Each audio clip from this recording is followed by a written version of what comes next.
I've discovered the real, original sin of Web3. It's not just that apps are ghosts on a centralized server. It's why they are forced to be. The truth is, the revolution in 2008 was a financial revolution, not a computing revolution. And that has trapped Web3 ever since. So blockchain's origins began in 2008.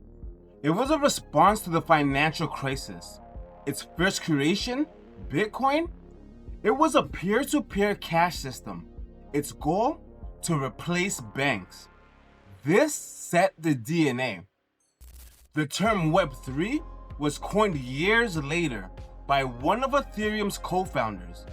But that new Web3 idea was built on top of the same original financial DNA. The smart contract platforms that followed were evolutions of the World Bank. And because most L1s are just evolutions of Ethereum, they all inherited this World Bank DNA. This is the original sin. Because their DNA is finance, they are only built to do one thing: act as a decentralized calculator for assets. But what about the rest of the app? The website, the social feed, the database of photos. The platforms can't run them. To store 1 gigabyte of data on these financial ledgers costs tens of millions of dollars.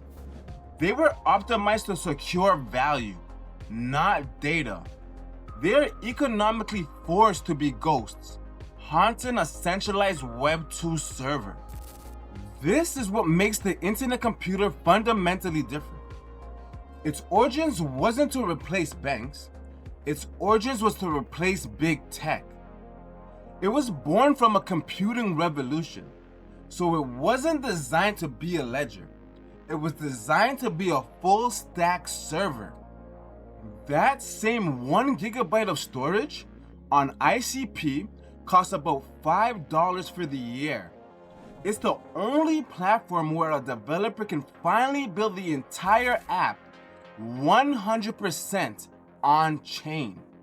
So ICP is the first true world computer, and that alone is the solution.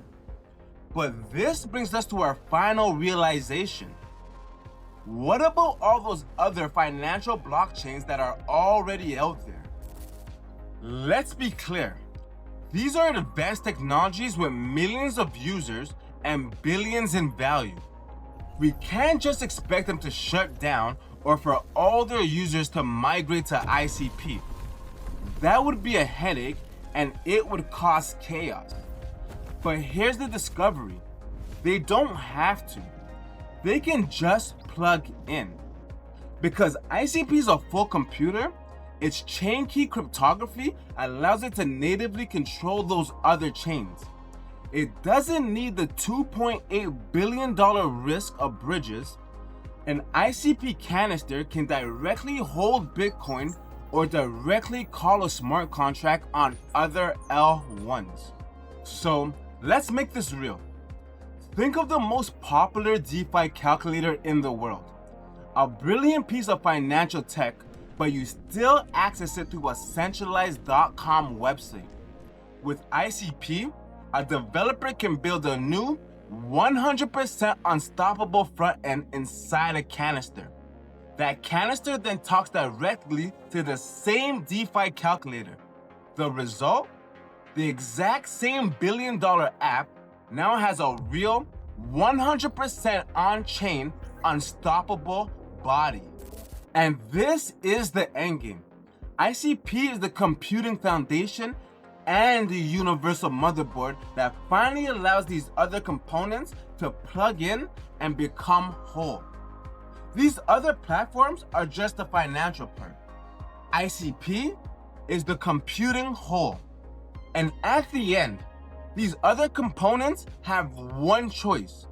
Either continue to be financial ghosts, haunting Web2 servers, or to plug into the motherboard and finally become real, unstoppable applications. Let me know your thoughts in the comments below.